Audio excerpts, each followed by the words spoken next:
All right, today I'm going to be looking at why interactive epubs. Just like any solution, this is not something that's going to work for everybody in every situation with everything. In this instance, enhanced epubs or interactive epubs are going to be the perfect solution for me for this particular client. I have a client right now, it's a government agency, and they need a solution as they told me that they want a blended learning solution where a lot of it happens at an airport. So they need something that they can take with them that's going to be portable. They need it for the iPhone, the iPad, and they need to be able to access it offline as necessary. Because, again, a lot of their things are behind firewalls, and they won't be able to access it online, not at all times. Plus, again, obviously, if you got to take a long flight, you still want to be able to use your equipment and go through the course, or at least part of the course. So you have to make some type of book, interactive book that can have activities, that can have some basic interaction, and of course some reading. So looking at a few different things that we could potentially use. All right. Why not? Why don't I use iBooks for this, or an app, or HTML5? All these things are great solutions, and depending on what you have to do, one of these other ones might fit your needs. This particular instance, it's not. So let's look at iBooks Author first. Pros, it's very easy to develop. If you have a chance to look at the interface, I should say we're going to have a chance to look at the interface. I'm going to bring it up in a moment. It's very easy to use. If you want to learn it, go online. There's plenty of tutorials. But it's extremely simple, especially if you have any experience with Pages or Keynote already. If you know those two, you pretty much know iBooks Author already. It's very easy to use, very easy to develop, and for the most part, you do not need anybody with programming experience, even basic HTML. Great to use. Cons. Right now, it's iPad only. This is a problem because, again, I need something for the iPhone and the iPad. In all honesty, I have no idea why they made this iPad only. I think it was to directly compete with the Adobe Digital Publishing Suite, because that is also iPad only. But I think if they turn this into something that both iPad and iPhone, it's going to be a killer. I mean, granted, a lot of people do not like it because it's not EPUB, it's not open source, it's Apple's own thing. But again, there's so much money out there in the iPad iPhone market right now that if they made them work on both, I think a lot of people and a lot of publishers will turn to iBooks to make their things. I would be very curious on the numbers as far as if we're going to start seeing publishers output stuff on iBooks. Again, I think it's a very good solution. And again, because I'm using iPad and iPhone for this client, it doesn't matter that it's not open source. But right now it's iPad only. Second thing is you have to go through iTunes. Again, I have a government client. Right now they do not have an enterprise licensing for iTunes.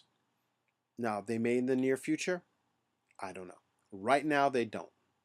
So I can't go through iTunes, obviously. This is, again, a client, and because it's the government, they can't have their stuff exactly open to the public as far as their learning and how they operate with various things.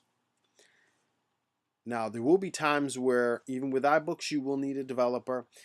Well, you might need a developer depending on the type of customized widgets you might want to make. You can make galleries, you can put images in, you can put sound in, you can put videos in, you can do all those things.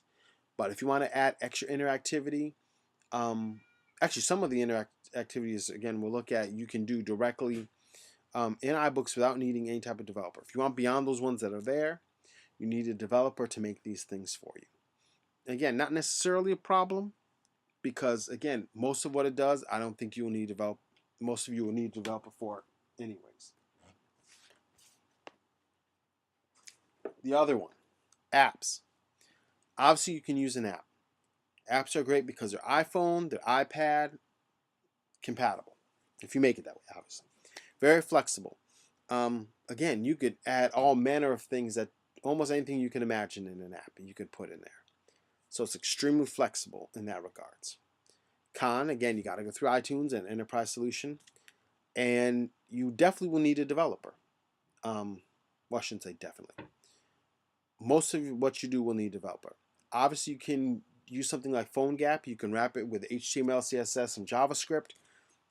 Wrap it in PhoneGap and publish it as an app. Great. If you don't use PhoneGap, you got to have somebody who uses Objective-C. And again, where I'm at right now, I'm the only one who knows any Objective-C, and I know just enough to be dangerous. So that's not going to work in this regards. But again, apps, who doesn't love apps?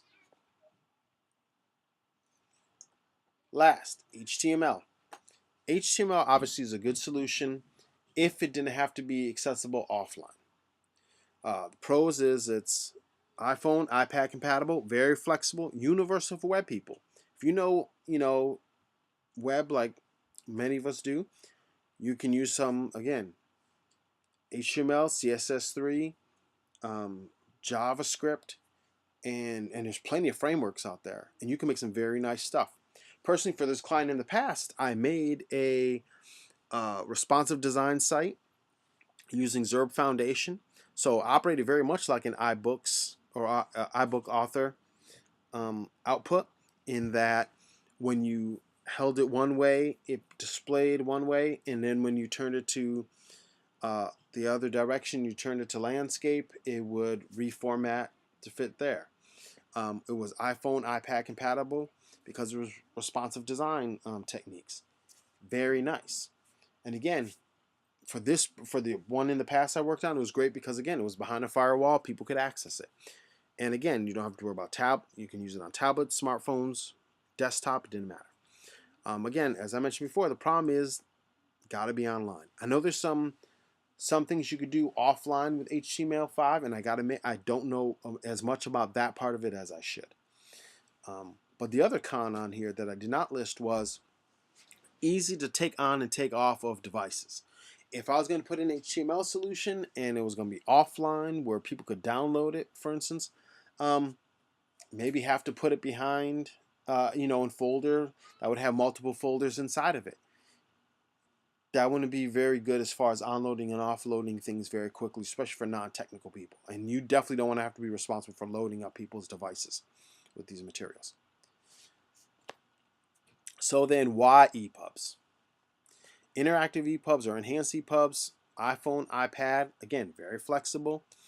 You can put a lot in it. There's many things you can do. Pretty much anything you can do with jQuery or JavaScript, whatever. In this case, I'm using jQuery. Even plugins, you can put in an EPUB. Very flexible, universal for almost anyone. Again, in that, if you're a web person, you can make these things. Because it's an EPUB, I can have people do most of the work on something like Pages or Word or something else of that nature, InDesign. And then I can take it and then do the interactive parts as necessary, program the JavaScript for it. So it's pretty universal. The con right now is that the only interactivity is with iPhone and iPad. Again, not necessarily a problem for me because this client is iPhone, iPad only. So for me, the EPUB turned out to be the best solution. All right. So that's why we're going to be choosing EPUBs and using it in this instance. I hope that by thinking about these, it will find out which one might work for you.